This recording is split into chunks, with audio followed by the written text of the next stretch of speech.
Mesdames, Messieurs, bonsoir. Bienvenue aux 20h sur Equinox Télévision.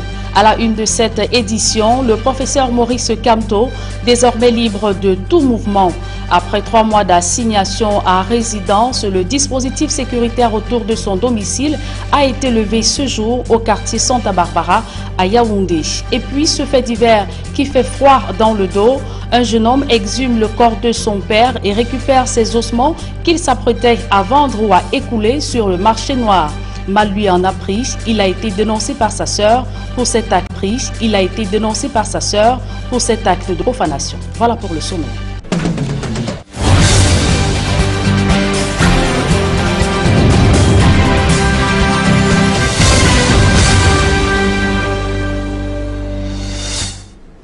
Une fois de plus, bonsoir à tous, mesdames et messieurs. Merci de nous recevoir chez vous. Je vous le disais en titre, trafic d'ossements humains à Bouddha. Un jeune homme exhume les restes de son père pour les vendre au marché noir. Revenu d'une aventure foireuse au Congo-Brazzaville, l'enfant prodigue comptait se refaire une santé financière pour se relancer dans de nouvelles aventures. Il a été dénoncé par sa sœur qui n'a pas digéré la profanation de la tombe de leur géniteur. Le récit des faits, c'est dans ce reportage de Gladys Sidier et Raphaël Tico. Paulin Lancy procède à la reconstitution des faits ayant conduit à la profanation de la tombe de son géniteur, le sieur Lancy Emmanuel, décédé en 2014. 6 ans plus tard, son fils revenu du Congo-Brazzaville, Pasque Fauché, a entrepris de vendre les ossements de son père pour se refaire une santé financière. Il a été dénoncé par sa sœur aînée qui a saisi les éléments du poste de gendarmerie de Balengang, en Bouddha, dans le département des Bamboutos. Il n'était pas là, il dit oui. Il dit, je vais casser la tombe de mon papa, porter les os, les mettre dans les sacs, porter sur moi, marcher avec. Je causais donc avec un papa, c'est passé dans mes oreilles. Quelques minutes après, je dis à l'enfant que, voilà, juste après ça, je le vois derrière l'autre maison avec le marteau. Je dis, Paulin, tu pars où? Il dit, tu me contrôles, je me suis tué. Après, je suis resté dit que, hey, Idriss, monte à la maison. Va chez papa et maman, voir ce qui se passe là-bas. L'enfant est arrivé ici, là, il dit, Paulin, on t'appelle à la maison, il dit que non, je suis en train de faire un travail. L'enfant vient me dire, directement, je monte, je trouve mon frère dans le dos, Paulin, sort de là. Je suis l'adjudant-tier, chef de poste de gendarmerie de Balengang. Dans la journée du samedi 5 décembre 2020, autour de 11h35, étant au bureau, la grande sœur aînée du suspect est venue nous saisir pour nous faire état de ce que elle a surpris son petit frère en train de casser la tombe de leur papa décédé il y a fort longtemps. Immédiatement, nous sommes transportés sur les lieux. Chemin faisant, on a rencontré l'individu avec un sac plein de os de son père. On l'a interpellé, puis il nous a menés sur les lieux où il a commis son forfait en nous disant qu'il a fait toute seule, que la famille n'était pas au courant de son action. Le mis en cause a dans un premier temps confié qu'il souffrait de démence, ce qui l'a poussé à poser cet acte, avant d'avouer qu'il collabore avec les membres d'un réseau de trafic d'ossements humains dans le département du Noun. Oui, je n'ai même pas juré. Tu es parti au Congo? Après le décès de mon papa, paf, je suis tombé au Congo. Et tu as fait combien de temps là-bas? J'ai fait pratiquement... Je suis arrivé là-bas, bon, j'ai tenté de faire le commerce. Bon, j'ai vu que le système de là-bas, ils ne sont pas trop commercialistes. Oui. Je suis tombé dans la mécanique d'ambulance comme ça. Je me suis formé un peu, attends, je suis tombé dans les camions. J'ai eu la plus grande relation qu'il fallait. La famille Lancy, après cet incident qui se présente comme une seconde mort pour leur père, entend procéder à l'inhumation des restes du chef de famille. Quant à Paulin Lancy, il est en exploitation en vue de démanteler un vaste réseau de trafic d'ossements humains et d'appréhender ses complices. Tu ne m'as rien dit. Et je suis encore là, tu peux même me porter. Tu ne m'as pas dit. Menteur, tu nous perds le temps. Tu as voulu faire ton fort.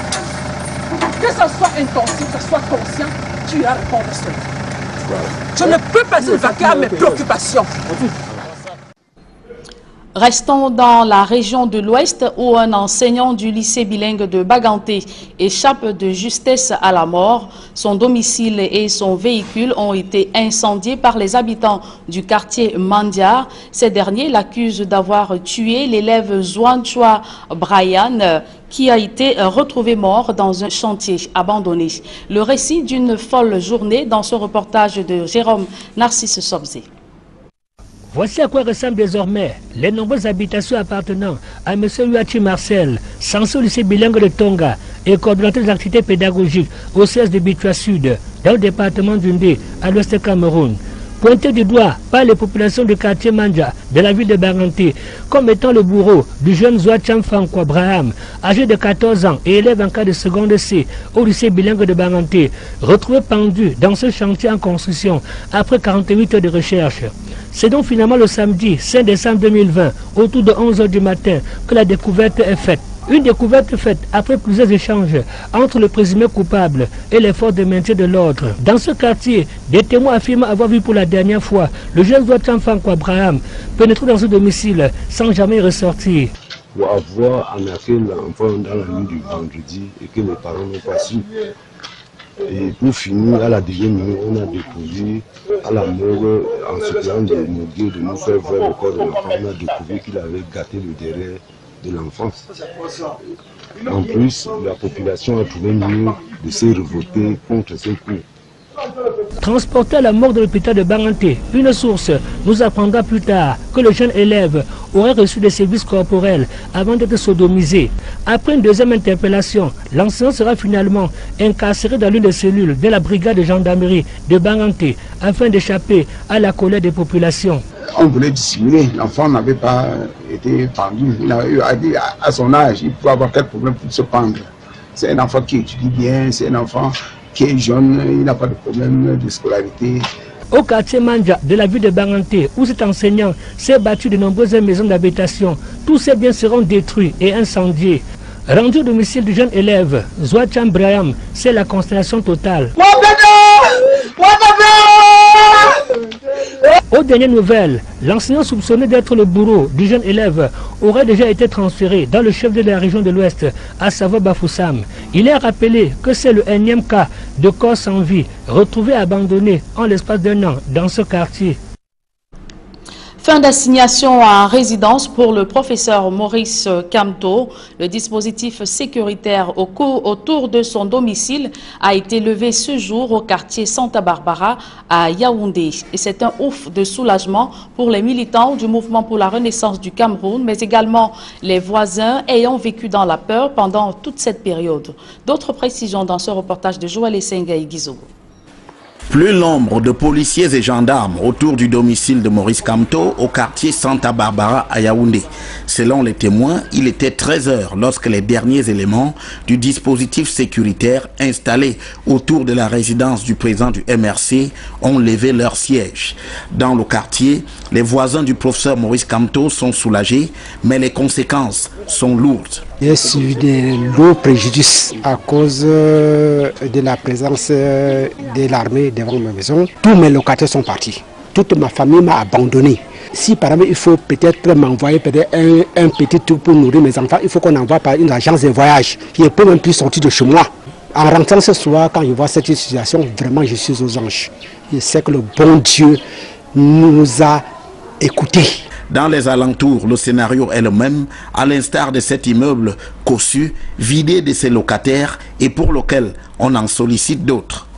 Arrivés quelque temps après la levée du dispositif sécuritaire, Maître Méli et Christian Penda et Koka rentrent dans le domicile du professeur Maurice Kamto pour des échanges de près de 3 quarts d'heure. Je l'ai trouvé en super forme, il est en forme, il a le moral, il a le mental, il va bien et pour nous, la lutte continue. Il faudra qu'on libère ce pays parce qu'il a été séquestré de manière arbitraire depuis bientôt 3 mois, ce qui ne se justifie pas. D'autres personnes ont été arrêtées de manière arbitraire, continuent à être détenues de manière arbitraire, sous le prétexte d'un mouvement insurrectionnel qu'on n'arrive pas à expliquer.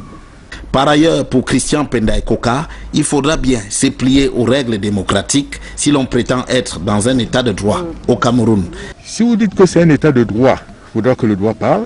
Si vous dites que c'est une démocratie, il faudra qu'on continue à respecter les libertés fondamentales et les droits fondamentaux. Vous ne pouvez pas être dans un pays où plus de 80% de la population est représentée par des jeunes qui ont moins de 35 ans et vous le gérez de cette manière, en réprimant les libertés, avec un système aussi répressif. Qu'est-ce que vous voulez faire de votre vie?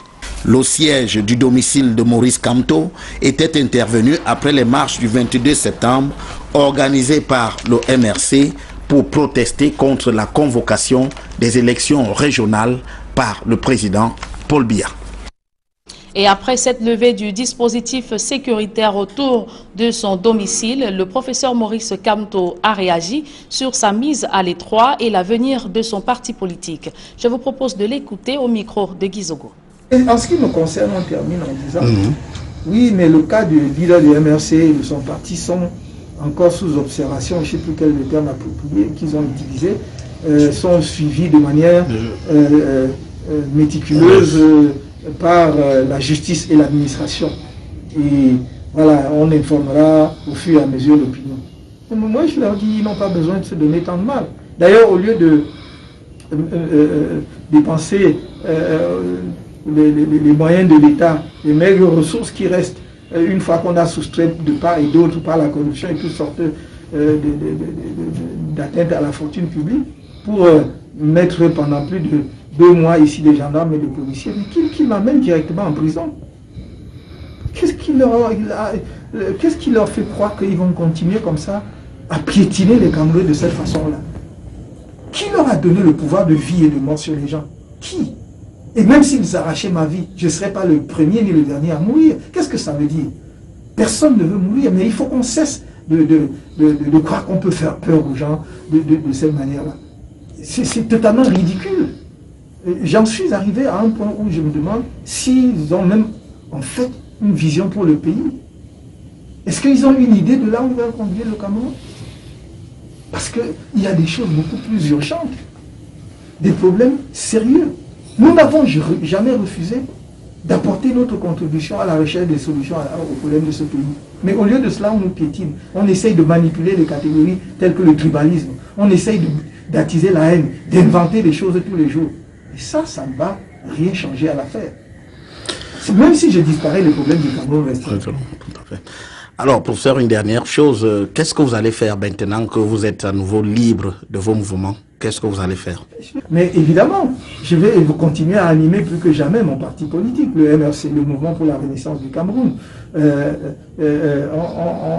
a voulu le décapiter, on l'a peut-être décapité en partie en envoyant nombre de ses cadres en prison, mais nous restons là et ils sont encore nombreux, ceux qui sont libres. On va travailler. On va travailler parce que notre option demeure la même, M. Zogo. Le changement dans la paix et par les urnes. Et ça se travaille. Ce que les gens ne comprennent pas, c'est que c'est eux qui prennent les raccourcis. Nous travaillons auprès de la population. Je peux vous assurer, M. Guizot, que s'ils n'avaient pas la préfectorale avec eux, s'ils n'avaient pas la gendarmerie et la police avec eux, jamais le RDPC, je dis bien, je prononce le nom de ce parti, jamais le RDPC ne ferait même 20% face au MRC dans une élection.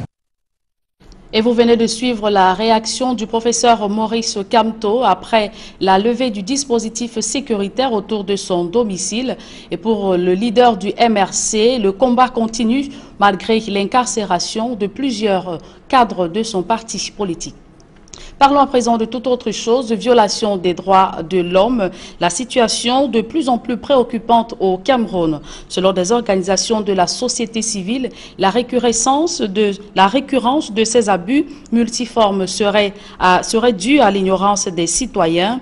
Ayant atteint la cote d'alerte, ces acteurs de la société civile ont engagé une campagne de sensibilisation sur la connaissance de leurs droits. D'autres précisions dans ce reportage de Farel Bounia, Xavier Foka. Alors que le monde s'apprête à célébrer le 10 décembre 2020, La 62e édition de la Journée internationale des droits de l'homme. Sur le terrain, le constat reste alarmant, avec notamment des cas flagrants de violation des droits des enfants et ceux de la femme. Nous sommes saisis sur plusieurs cas avérés de violation des droits de la femme. Nous trouvons des femmes battues, nous trouvons des femmes qu'on empêche de travailler. Nous trouvons des femmes qui font des bébés et dont les bébés n'ont pas des actes de naissance. Malgré toutes les campagnes médiatiques battues chaque année autour de cette question, des défenseurs des droits de l'homme estiment que si certaines victimes gardent le silence par complicité, la plupart sombrent plutôt à cause de l'ignorance. Ce que nous avons remarqué, c'est que dans la plupart du temps, les gens ne réagissent pas parce qu'ils ne connaissent pas leurs droits. On ne peut pas réagir à ce qu'on ne connaît pas. Les gens ne se protègent pas parce que ils ne connaissent pas de quoi ils doivent se protéger, qu'est-ce qui est précieux. Alors que notre gouvernement a ratifié une panoplie de lois, mais qui est méconnue tout simplement par la population. À quelques heures de cette journée dont l'un des objectifs est de réduire les inégalités dans le monde, les défenseurs des droits de l'homme veulent davantage éclairer l'opinion sur cette question. Quelles sont les institutions, quelles sont les autorités qu'il faut saisir, comment se défendre, qui aller voir. Aller par exemple chez l'officier d'état civil pour que son enfant ait le droit d'avoir un acte de naissance par exemple.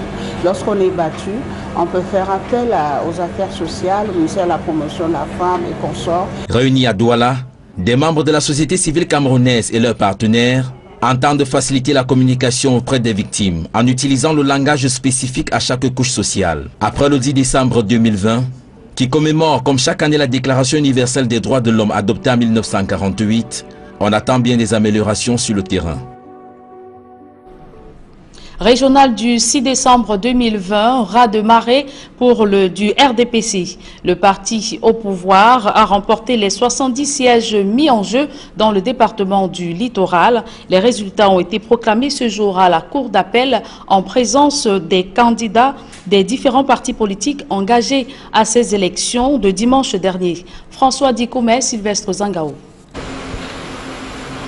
Excepté les délégués issus du commandement traditionnel, le Conseil régional du littoral sera monocolore. Le RDPC a tout raflé lors du scrutin du 6 décembre dernier. Les résultats ont été proclamés par la Cour d'appel du littoral. Ainsi, dans le département du Vouri, le RDPC l'emporte avec 30 élus, dont 9 femmes. Pour le commandement traditionnel, c'est la liste de Sa Majesté Dika Charles David, constituée de 5 élus, qui l'emporte. Le RDPC remporte les 15 délégués de la Sanaga maritime, parmi les 4 femmes. Et pour le commandement traditionnel, la liste élue est celle de Sa Majesté Bok Balema Jean-Marie Martin.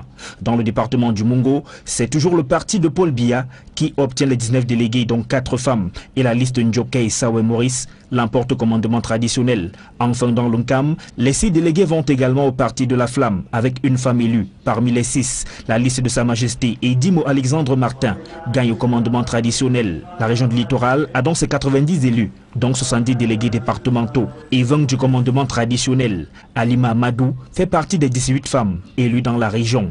Je suis très content d'être parmi ces premiers conseillers de la République. Et je pense que je ferai tout pour que la mise en place de la décentralisation effective soit faite avec nous et par nous. Salomon Douala Palais de l'UPC et Christian Diok du PCRN affirment que leurs partis se sont plutôt bien battus lors de ces élections. L'UPC, contrairement à ce qu'on peut croire, en sort vainqueur. Dans l'Union de Kélé, nous avons eu 20 voix sans avoir un seul conseiller. Dans la Sanaga maritime, nous avons eu 6 voix sans avoir un seul conseiller. Dans le Vouri même, nous avons eu une voix sans avoir un seul conseiller. Nous pensons que malgré le comportement antidémocratique de nos adversaires, que nous félicitons en passant, parce qu'ils n'ont pas laissé que la campagne soit ouverte, mais c'est une réussite pour l'UPC. L'Union des populations du Cameroun en sort gagnant avec, j'allais dire, 27 voix. Donc il y a 27 Camerounais qui ont pensé que l'UPC ne va pas mourir, contrairement à certains partis qui croyaient enterrer l'UPC. Nous avons 25 conseils dans le camp que nous avons consolidés. Nous avons 30 en Sanaga maritime que nous avons effectivement consolidés. Nous avons 18 au niveau du Vouri. Nous en avons eu 22. il y a une nette évolution, il y a une nette amélioration, voyez-vous. On ne peut pas avoir d'impréparation. Les chefs traditionnels élus ne se contenteront désormais plus seulement de leur rôle d'auxiliaire de l'administration. Ils vont participer à la prise des grandes décisions qui concernent leur région. Se félicite Sa Majesté Mpongo Longo, élu d'Unkam. La chefferie traditionnelle va apporter une valeur ajoutée à la mise en place de la décentralisation. En tout cas, c'est ce que nous croyons dans l'Unkam. En plus de sa mainmise sur la majorité des communes, le RDPC n'a laissé aucune chance aux autres partis politiques dans la région du littoral. Et du côté de Yaoundé, un ravin pourrait paralyser la circulation dans les prochains jours. Si rien n'est fait, l'axe reliant Mendon à Johannesburg subit l'effet d'une érosion brutale qui fait peur aux populations riveraines. Elles disent avoir saisi les autorités, mais leur requête est restée sans réponse. Nos reporters Rodrigue Ngassi et Marcelin Gansop étaient sur les lieux. En route pour Johannesburg, nous prenons place à bord d'une moto. C'est l'unique moyen de transport, à défaut de s'y rendre à pied. On fait parfois le sport comme vous voyez là, à cause du manque de moyens de transport.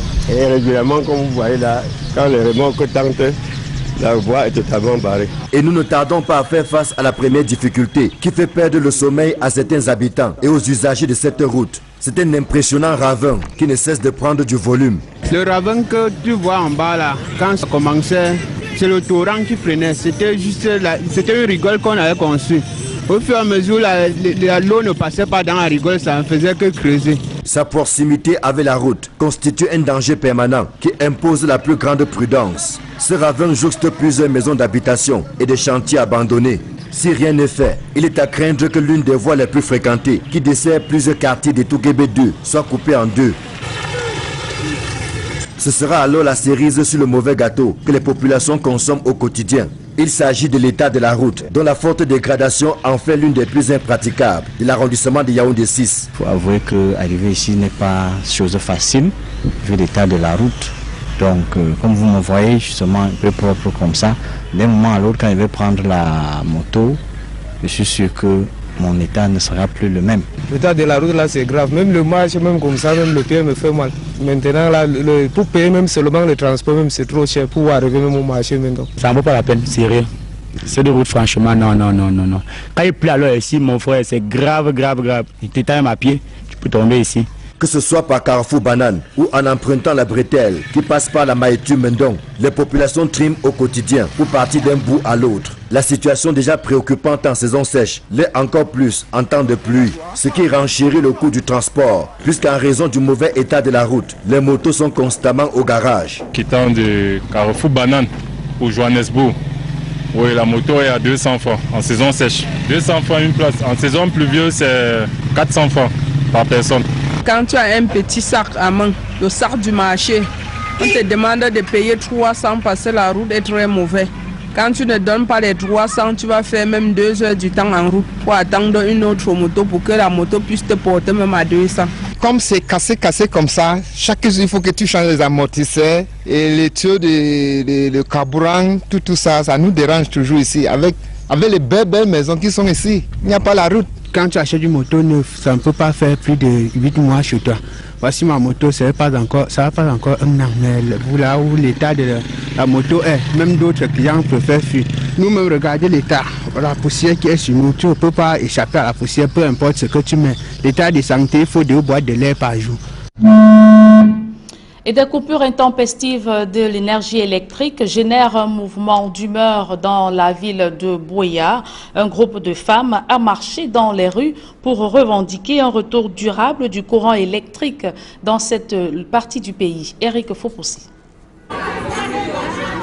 Crise de l'électricité sous haute tension à Buea, dans le sud-ouest Cameroun. Il y a 2 mois environ, de nombreuses familles désabusées par d'interminables coupures expriment amères leur colère.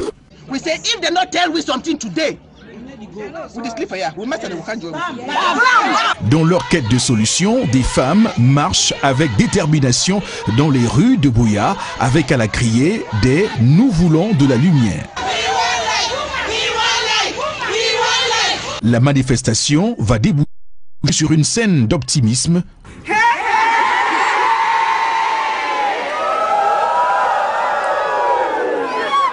Devant la sous-préfecture, des responsables présents rassurent et promettent.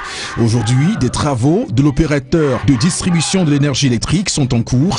Des poteaux en béton armé remplacent de vieux piquets en bois. Les anciens bois qu'on faisait là, les câbleurs quand ils montaient sur cette gâtée, maintenant même si les câbleurs montaient, le bois qui était destiné de faire même 20 ans peut faire les 20 ans qui étaient destinés pour faire. Les populations espèrent la fin de leur calvaire, un brin dubitatif.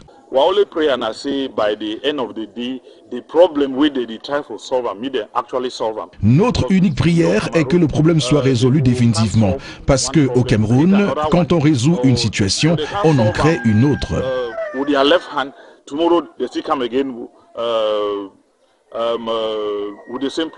Au-delà du remplacement des poteaux électriques, il y a l'épineux problème du niveau insuffisant de tension comparé à la démographie galopante.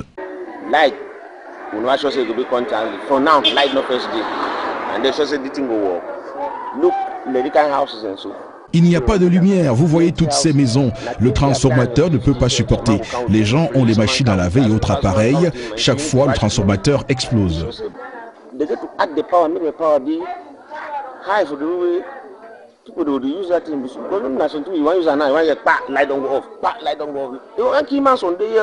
À Boya, redonner un peu d'espoir en fournissant de manière permanente l'énergie électrique devient un impératif dans une région du pays déjà en proie à la crise anglophone.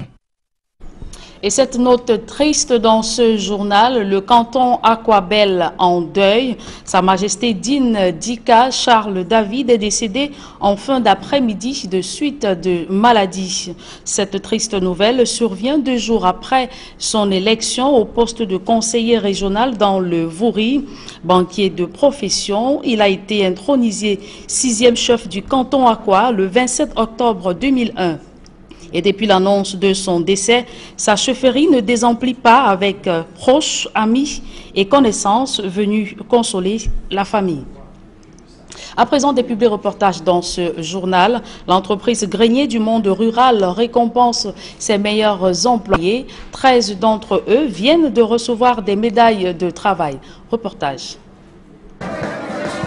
Dévoués et assidus à la tâche qui est la leur, notamment le travail et l'accompagnement des travailleurs de la terre, la patrie leur marque sa reconnaissance à l'équipe du Grenier du monde rural, une entreprise de production agricole et de commercialisation des intrants basée dans la région de l'Ouest avec ses tentacules dans d'autres villes du Cameroun. Ils sont 13 employés au total, en plus du président directeur général qui vient d'être décoré par l'autorité gouvernementale dans la ville de Bangante. Je remercie Papa Grenier et j'encourage beaucoup sa générosité. À cause du fait qu'il ait décidé cette année de valoriser ses employés en leur octroyant à chacun des médailles. C'est une très grande fierté pour moi de recevoir la médaille au même moment que mon patron, celui qui m'a amené dans le monde du travail. C'est une très grande fierté et ce n'est pas donné à n'importe qui. L'engagement aux côtés des milliers d'agriculteurs que compte la région Grenier du Cameroun, leur tâche consiste au quotidien aux recherches et à l'expérimentation des meilleures semences et autres produits agricoles qu'ils mettent à la disposition des producteurs pour booster leur rendement. Une mission saluée à juste titre par les autorités locales. Je saisis d'ailleurs cet honneur pour cette occasion pour féliciter les heureux élus, les récipiendaires, en les exhortant d'aller de l'avant. Une force du déploiement qui reçoit l'assentiment et toute l'attention de son ministère de tutelle, celui de l'agriculture et du développement rural. Nous sommes simplement vraiment très contents de la reconnaissance que le gouvernement du Cameroun apporte auprès des Greniers du monde rural, parce que c'est le fruit d'un travail persévérant. Est-ce que cela doit faire peut-être une 50aine d'années qu'il est dans la filière? Vous comprenez que, comme un vin qui mature avec du temps, le Grenier du monde rural est devenu aujourd'hui international. Se félicitant de ce parcours glorieux, Gambou Jean-Pierre, connu sous le pseudonyme de Papa Grenier, il promet de poursuivre cette mission qui lui permet de donner du sourire à des milliers de familles à travers le pays et surtout de mettre davantage un accent sur la vulgarisation des produits locaux.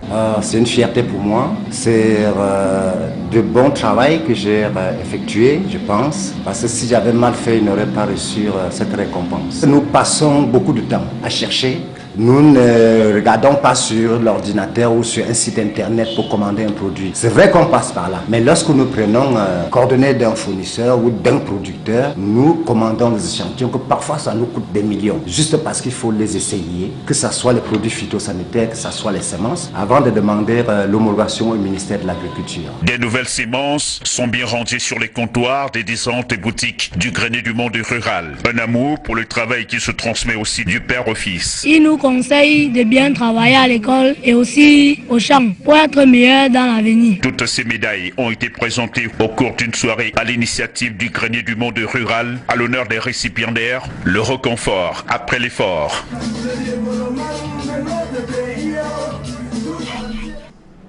Et le groupe bancaire Afriland, main dans la main avec le gouvernement guinéen pour relever le niveau de vie des populations. À l'initiative du président Alpha Condé, une filiale de Afriland First Bank vient d'être inaugurée à Conakry en présence du PDG Paul Kémonier. Reportage.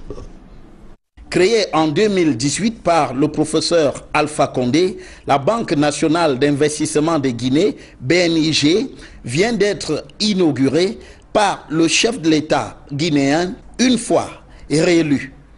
Et à la tête de cette institution bancaire, un Camerounais, le docteur Paul Fokam Kamonye, ce qui permet au numéro 1 guinéen de réaffirmer l'ancrage panafricain de son pays. Depuis 1958, la Guinée a développé une politique panafricaine dont nous sommes fiers. Ceux qui ne savent pas peuvent s'étonner comment une banque nationale d'investissement de Guinée est présidée par un Camerounais. Nous n'oublions pas que lorsque nous avons pris l'indépendance et que toute la mission coloniale est partie, beaucoup d'Africains, des grands cadres, sont venus afin que l'administration guinéenne ne s'effondre pas. Donc, nous restons profondément dans le panafricanisme. Sur le terrain des missions de cet établissement bancaire, il s'agit de travailler à la prospérité de la Guinée. On doit tout mettre en œuvre avec tout son support pour assurer un toit à chaque citoyen guinéen. Il a aussi dit, je veux que cet instrument, avec les autres instruments que j'ai déjà mis en place, réduit la pauvreté à sa plus simple expression en Guinée avant la fin de mon mandat. La BNI a décidé de mettre en place un système d'agropole qui intègre la production agricole, la transformation et la distribution.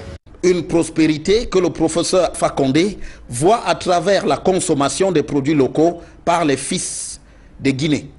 Il faut que les Guinéens, à commencer par le président, le premier ministre, les membres du gouvernement et les cadres, acceptent de porter des chaussures fabriquées par ces gens, de préférence aux chaussures achetées de l'extérieur.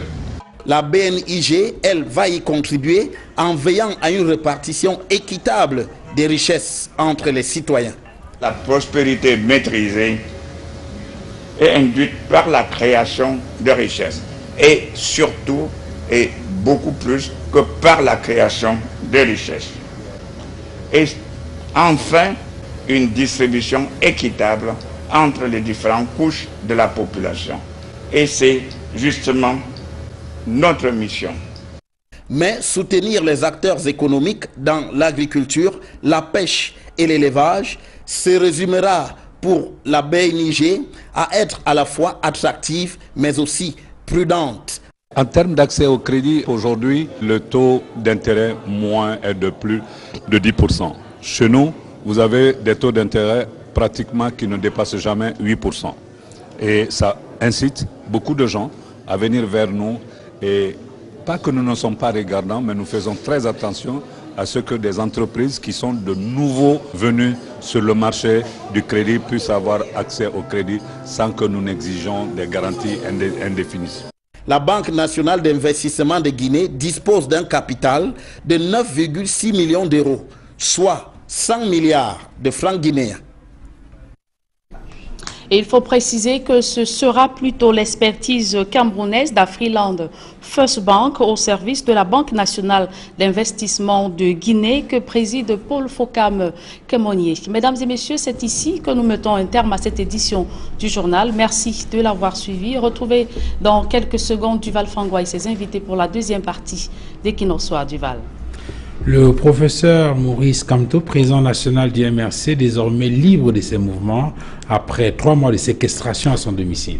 Vous l'avez dit, Duval Fangwa, après 3 mois de séquestration, le professeur Maurice Kamto est désormais libre de tous ses mouvements. Le dispositif sécuritaire autour de son domicile a été levé ce jour au quartier Santa Barbara à Yaoundé. Et vous l'avez suivi dans son extrait. Il a été rencontré par nos reporters à Yaoundé. Le professeur Maurice Kamto se dit déterminé à poursuivre ce combat malgré l'incarcération de plusieurs cadres de son parti politique. Les résultats des élections régionales sont connus et sans surprise, le RDPC a tunamisé tous ses concurrents dans cette élection.